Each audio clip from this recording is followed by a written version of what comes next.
When I find myself in times of trouble, Mother Mary comes to me, speaking words of wisdom, "Let it be." These iconic words from the Beatles carry a profound truth, one that aligns perfectly with Buddhist philosophy. But what does it truly mean to let it be? How can we embrace life's challenges without resistance, let go of suffering, and find peace in the present moment? Today we explore the Buddhist wisdom behind this simple yet powerful phrase and how it can transform your life. Understanding suffering and its causes. Buddhism begins with a simple yet profound truth. Life contains suffering. No matter who we are or where we come from, we all experience pain, loss, and disappointment. The Buddha identified this universal reality over 2,500 years ago and laid out a path to understand and ultimately overcome suffering. This path begins with the Four Noble Truths, the foundation of Buddhist wisdom. The first truth is straightforward: suffering exists. From physical pain to emotional distress, no one is exempt from hardship. But Buddhism doesn't stop there. It invites us to look deeper. The second truth explains that suffering has a cause: attachment and craving. We cling to things, relationships, material possessions, even our own identities, believing they will bring us lasting happiness. But everything in life is impermanent. When we attach ourselves to something temporary, we inevitably suffer when it changes or disappears. Think about the moments in life when you felt the most pain: a broken relationship, the loss of a loved one, a dream that didn't come true. The suffering often comes not just from the event itself, but from our resistance to it. We wish things had turned out differently. We hold on to memories. We refuse to accept change. This resistance is what deepens our pain. Buddhism teaches that the way to ease suffering is not through avoidance or suppression, but through understanding and letting go. This brings us to the third and fourth noble truths. There is a way to end suffering, and that way is the Eightfold Path, a set of guiding principles that help us live with wisdom, ethical conduct, and mental discipline. But before we dive into solutions, we must first acknowledge where we are. Imagine standing in a dark room. If you try to fight the darkness, nothing changes. But if you turn on a light, everything becomes clear. Recognizing suffering is like turning on that light. It allows us to see our reality and take the first step toward freedom. So, what does this have to do with Let It Be? The song reminds us that, in moments of difficulty, wisdom whispers, accept what is, let go of what was, and trust in what will be. Buddhism offers the same message. Instead of resisting pain, we acknowledge it. Instead of clinging to what we cannot control, we release it.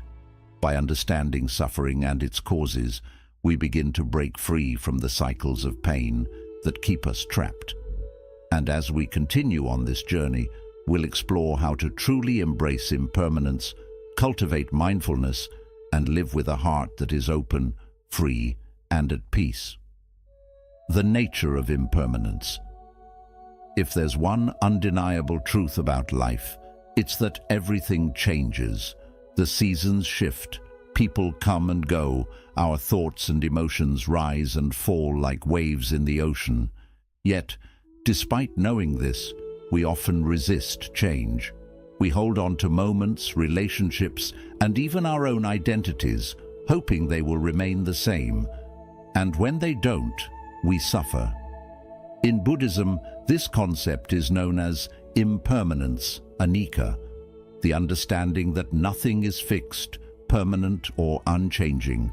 It's not just an abstract idea, it's the very nature of reality. The tree that stands tall today will one day wither. The joy we feel in one moment may turn into sadness in the next. Our own bodies, which we often take for granted, are constantly aging, cell by cell, breath by breath. But if impermanence is so natural, why do we struggle with it? The answer lies in attachment. We crave stability, certainty, and control. We build our lives around routines, relationships, and possessions, believing they will bring us lasting happiness.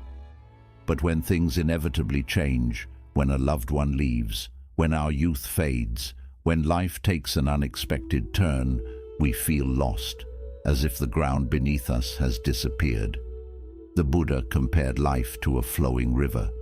We often try to grasp onto the water, but no matter how tightly we hold on, it slips through our fingers. The more we resist the current, the more exhausted we become. But when we learn to move with the flow, instead of against it, we find peace. This is where Let It Be aligns so beautifully with Buddhist wisdom.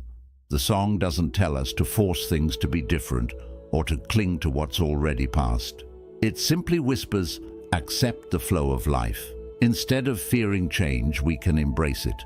Instead of grieving what's lost, we can appreciate what was and open ourselves to what comes next. One of the most liberating realizations in Buddhism is that impermanence is not something to be feared. It's what makes life precious. If everything were permanent, there would be no growth, no evolution, no new experiences. The fleeting nature of things is what gives them beauty. A sunset is breathtaking precisely because it doesn't last forever. A song moves us because it has an ending.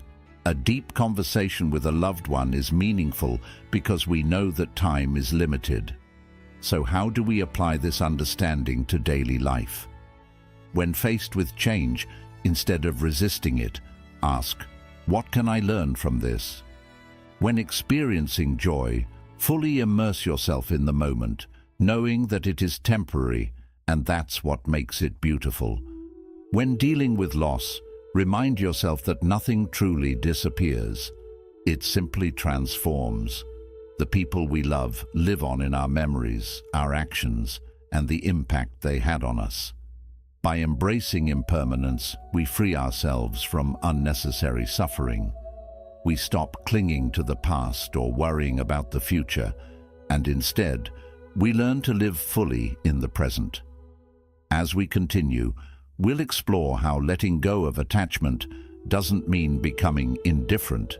It means opening ourselves to life with a sense of freedom and peace. Practicing non-attachment. If impermanence is the nature of life, then why do we continue to suffer? The answer lies in attachment. We cling to things, relationships, material possessions, even our own beliefs, hoping they will remain the same. But when they inevitably change, we experience pain. This is where the practice of non-attachment becomes essential in Buddhist philosophy. Non-attachment is often misunderstood. Many believe it means cutting ourselves off emotionally, living without love, or abandoning all desires. But in reality, non-attachment is not about rejecting life. It's about engaging with it fully, without clinging. It means loving without possessing, working without obsessing, and living without fearing loss. It's the ability to hold everything in life with open hands rather than clenched fists. Why do we cling? The mind seeks control. We believe that if we hold on to something tightly enough, we can prevent loss, pain, or change. This is why people fear endings, whether it's the end of a relationship, a phase of life, or even their own existence. Think about the times you've held on to something long after it was meant to go. A job that no longer fulfilled you, a relationship that had run its course, or an idea of yourself that no longer aligned with who you were becoming. The more you clung to it, the more suffering you created. This is where Buddhism invites us to shift our perspective.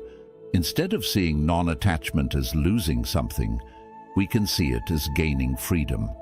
When we stop clinging, we allow life to flow naturally.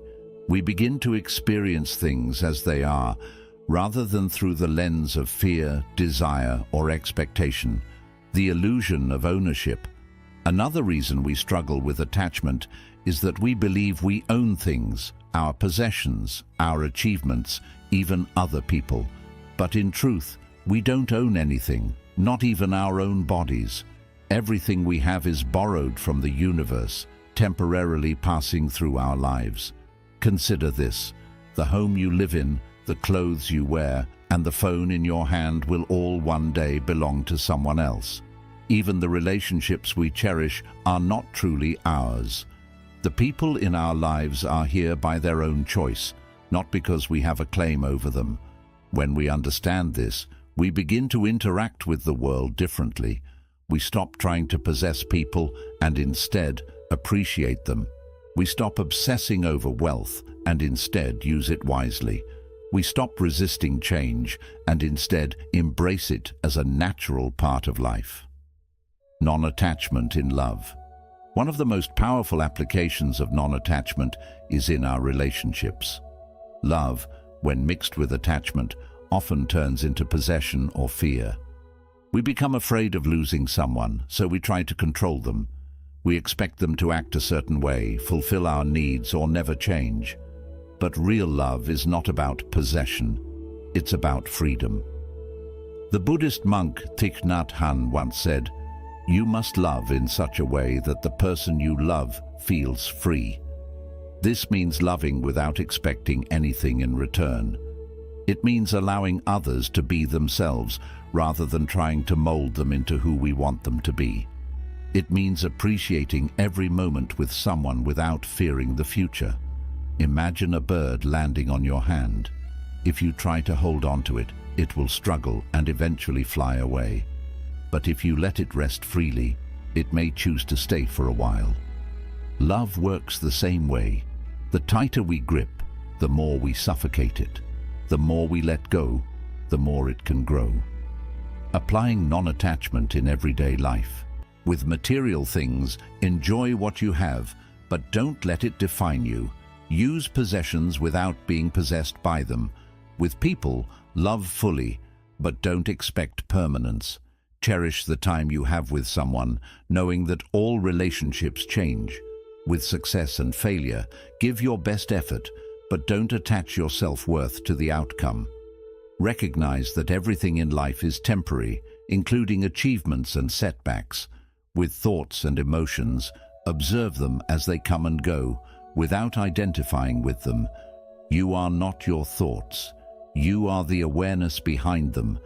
This practice doesn't mean we stop caring. It means we stop suffering unnecessarily. It means we shift from a mindset of holding on to one of flowing with life. Let it be and non-attachment. Here's where let it be perfectly aligns with Buddhist wisdom. The song doesn't say force it to be or make it be. It simply says let it be. This is the essence of non-attachment.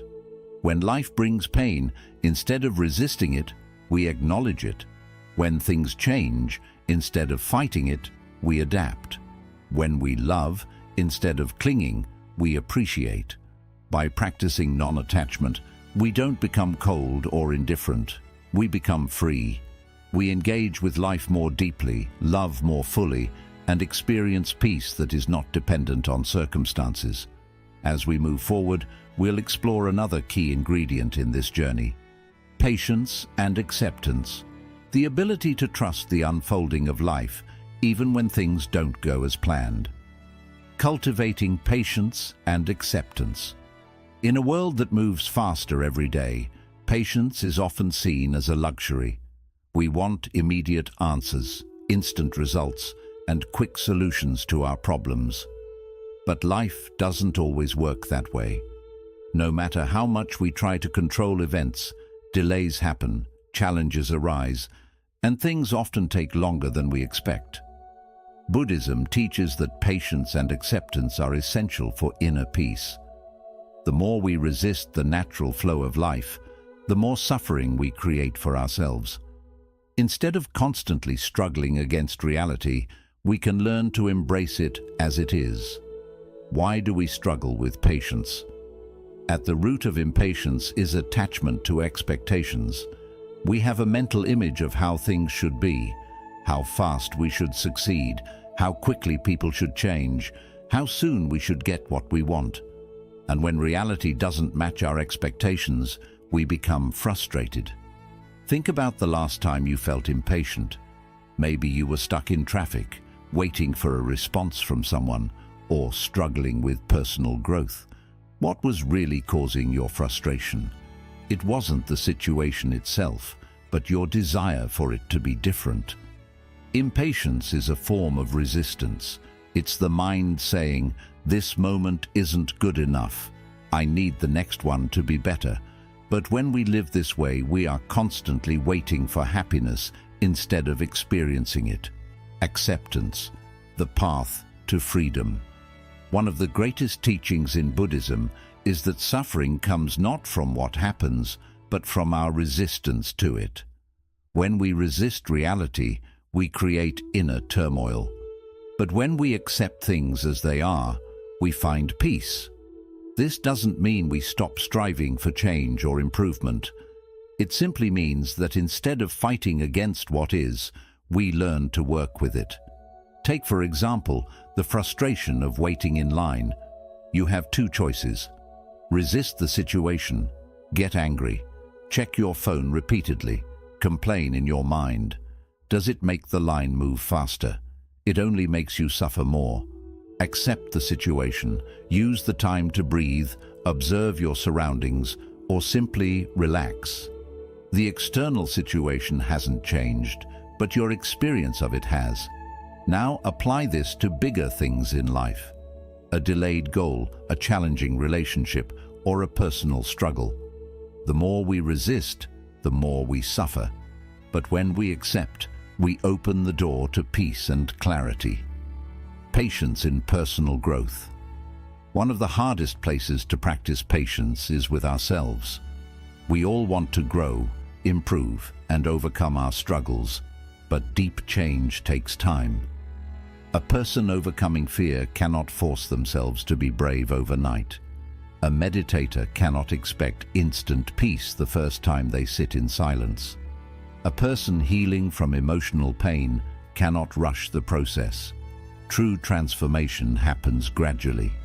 Just as a tree grows slowly from a seed, personal growth unfolds in its own time. Rushing the process only creates frustration. Instead of demanding immediate results, we can learn to trust that everything happens at the right pace. This trust is the foundation of patience, let it be, and the wisdom of patience.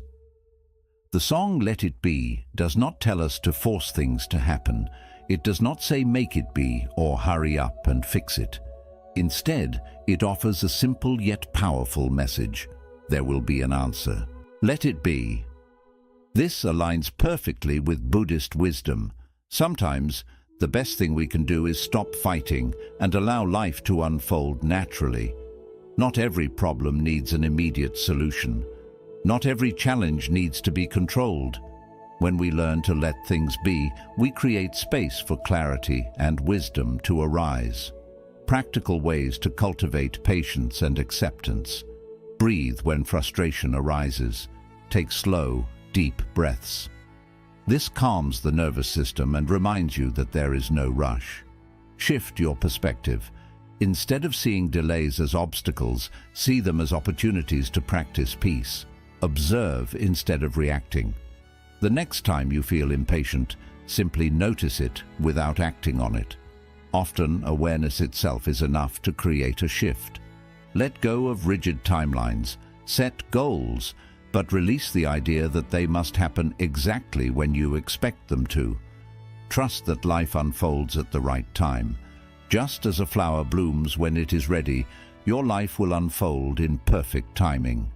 By practicing patience, we align with the natural rhythm of life instead of resisting it. We stop rushing through the present moment and instead learn to live fully in it. In the next chapter, we'll explore the key to staying present. Mindfulness. The ability to experience each moment without attachment or resistance. The power of mindfulness. If patience and acceptance allow us to stop resisting life, Mindfulness is what allows us to fully experience it.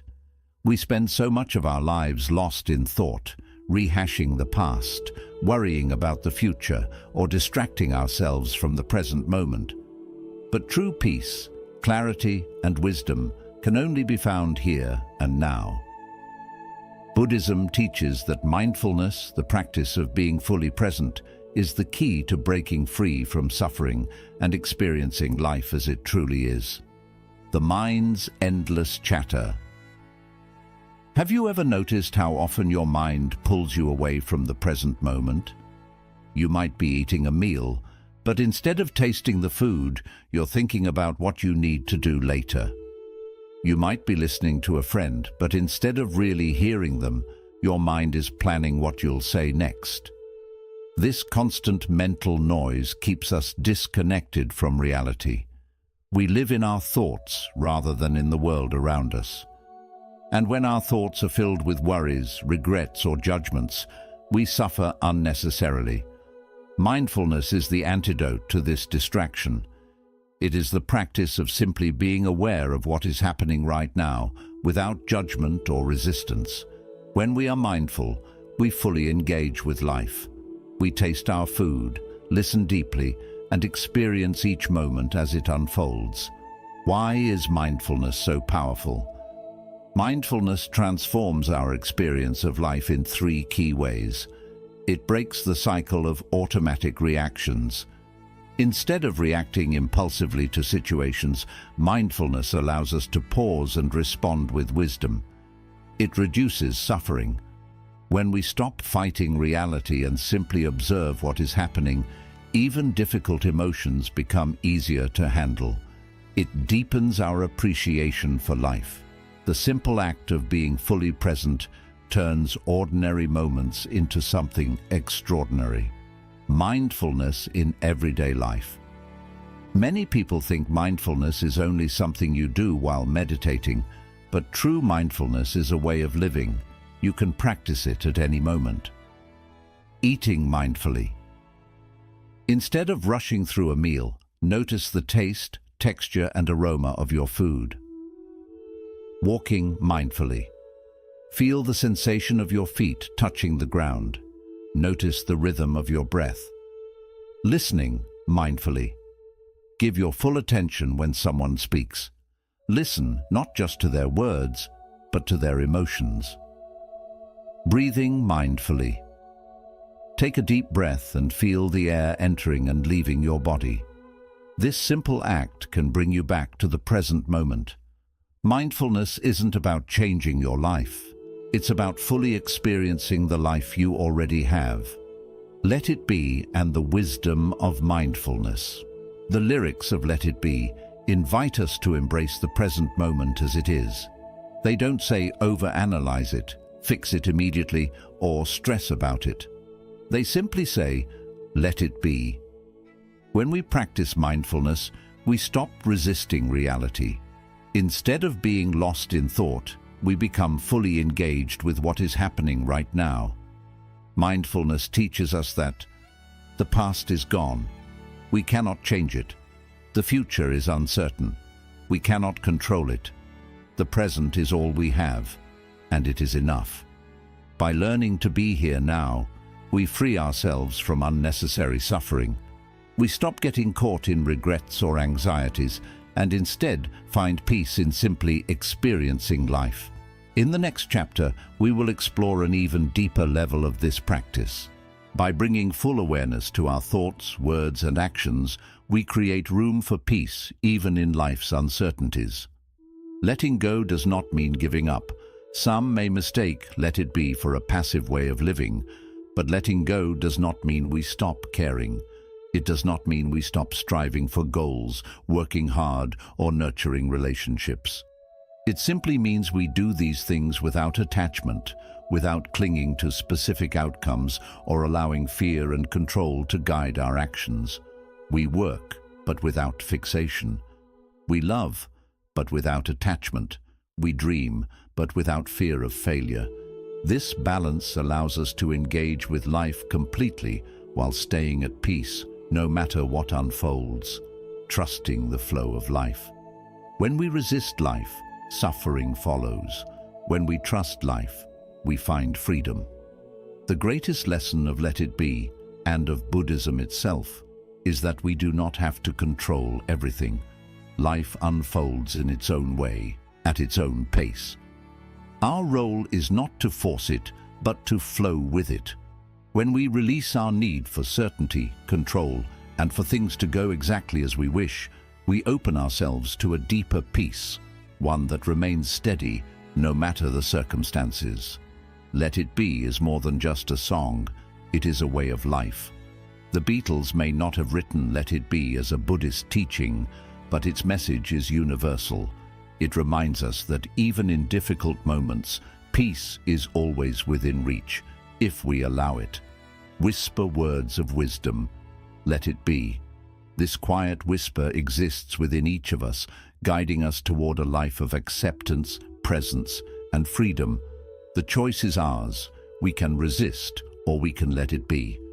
Thank you for joining us on this journey through Buddhist wisdom and the art of letting go. If this message has resonated with you, consider subscribing to our channel for more reflections on mindfulness and inner peace. We'd love to hear your thoughts. How do you practice letting go in your own life? Share your thoughts in the comments, and let's keep this conversation going.